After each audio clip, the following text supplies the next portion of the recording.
हम मंदिर जाते हैं, पूजा करते हैं, लेकिन कभी भी इनकी तरफ हमने ध्यान नहीं दिया।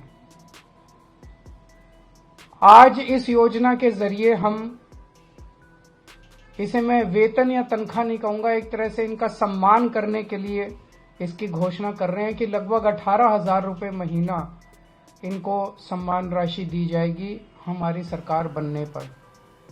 और मैं उम्मीद करता हूं कि भारतीय जनता पार्टी और कांग्रेस की सरकारें भी इससे सीख के अपने अपने राज्यों के अंदर पुजारियों और ग्रंथियों के सम्मान के लिए ऐसी योजनाएं लागू करेंगी। आज मैं एक बेहद महत्वपूर्ण घोषणा करने जा रहा हूं। ये उन लोगों के लिए है जिनका समाज के प्रति बहुत बड़ा कंट्रीब्यूशन होता है, लेकिन कभी भी समाज ने उनकी तरफ ध्यान नहीं दिया, किसी पार्टी किसी सरकार ने उनकी तरफ ध्यान नहीं दिया। आज जो योजना का मैं ऐलान करने जा रहा हूं, इस योजना का नाम है पुजारी ग्रंथी सम्मान योजना।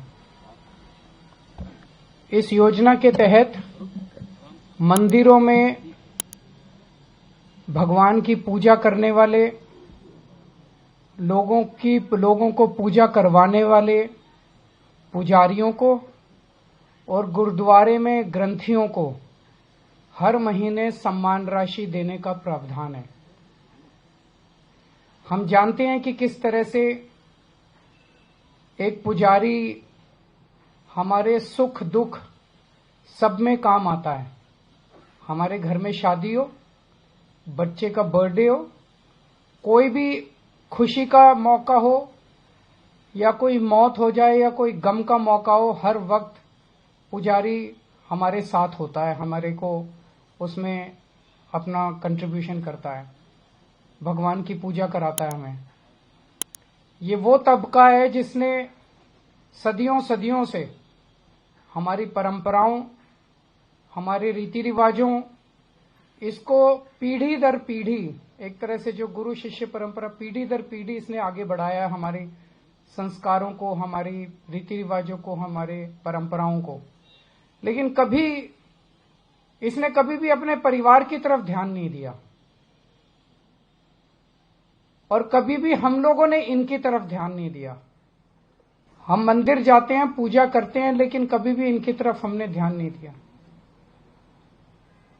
आज इस योजना के जरिए हम, इसे मैं वेतन या तनख्वाह नहीं कहूंगा, एक तरह से इनका सम्मान करने के लिए इसकी घोषणा कर रहे हैं कि लगभग 18,000 रुपये महीना इनको सम्मान राशि दी जाएगी हमारी सरकार बनने पर।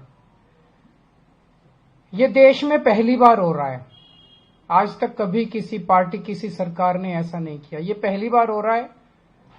जैसे दिल्ली में हमने कई काम पहली बार किए, स्कूल अच्छे किए पहली बार किए, अस्पताल अच्छे किए पहली बार किए, महिलाओं के लिए बस यात्रा फ्री करी पहली बार करी, ऐसे ये पहली बार हो रहा है। और मैं उम्मीद करता हूं कि भारतीय जनता पार्टी और कांग्रेस की सरकारें भी इससे सीख के अपने अपने राज्यों के अंदर पुजारियों और ग्रंथियों के सम्मान के लिए ऐसी योजनाएं लागू करेंगी। इस योजना का कल से रजिस्ट्रेशन चालू होगा।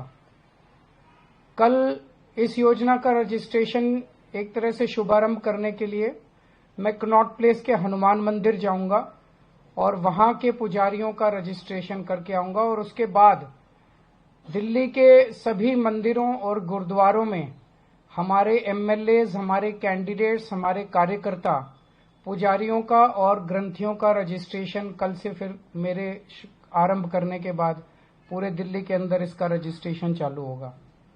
मेरी भारतीय जनता पार्टी से हाथ जोड़ के विनती है, जैसे उन्होंने पुलिस भेज के फर्जी केस करके महिला सम्मान को रोकने की कोशिश की लेकिन रोक नहीं पाए, हुआ रजिस्ट्रेशन, हो रहा है रजिस्ट्रेशन, इनको सम्मान राशि दी जाएगी हमारी सरकार बनने पर। यह देश में पहली बार हो रहा है। आज तक कभी किसी पार्टी किसी सरकार ने ऐसा नहीं किया। ये पहली बार हो रहा है। जैसे दिल्ली में हमने कई काम पहली बार किए, स्कूल अच्छे किए पहली बार किए, अस्पताल अच्छे किए पहली बार किए, महिलाओं के लिए बस यात्रा फ्री करी पहली बार करी, ऐसे ये पहली बार हो रहा है। और मैं उम्मीद करता हूं कि भारतीय जनता पार्टी और कांग्रेस की सरकारें भी इससे सीख के अपने अपने राज्यों के अंदर पुजारियों और ग्रंथियों के सम्मान के लिए ऐसी योजनाएं लागू करेंगी। इस योजना का कल से रजिस्ट्रेशन चालू होगा। कल इस योजना का रजिस्ट्रेशन एक तरह से शुभारंभ करने के लिए मैं कनॉट प्लेस के हनुमान मंदिर जाऊंगा और वहां के पुजारियों का रजिस्ट्रेशन करके आऊंगा और उसके बाद दिल्ली के सभी मंदिरों और गुरुद्वारों में हमारे एमएलएज, हमारे कैंडिडेट्स, हमारे कार्यकर्ता पुजारियों का और ग्रंथियों का रजिस्ट्रेशन कल से फिर मेरे आरंभ करने के बाद पूरे दिल्ली के अंदर इसका रजिस्ट्रेशन चालू होगा। मेरी भारतीय जनता पार्टी से हाथ जोड़ के विनती है, जैसे उन्होंने पुलिस भेज के फर्जी केस करके महिला सम्मान को रोकने की कोशिश की लेकिन रोक नहीं पाए, हुआ रजिस्ट्रेशन, हो रहा है रजिस्ट्रेशन। उन्होंने संजीवनी योजना रोकने की कोशिश की, रोक नहीं पाए।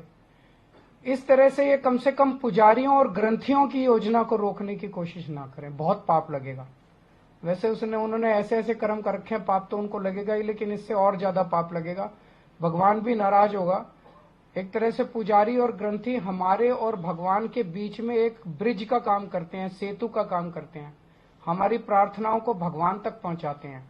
तो अगर आप पुजारियों को तंग करोगे, ग्रंथियों को परेशान करोगे, उनके पास पुलिस भेजोगे, तो जाहिर तौर पे उनके मन से बद्दुआ ही निकलेगी। अगर आपके कोई प्रश्न है तो। हाँ जी, हाँ जी।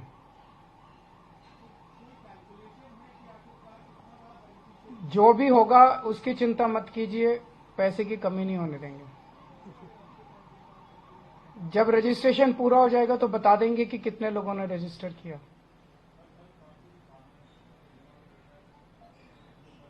मेरी इनसे रिक्वेस्ट है कि हरदीप पुरी जी को गिरफ्तार कर लीजिए। उनके पास सारा डेटा है, कहां कहां उन्होंने रोहिंग्यों को बसाया, उन्होंने ट्वीट करके बताया है।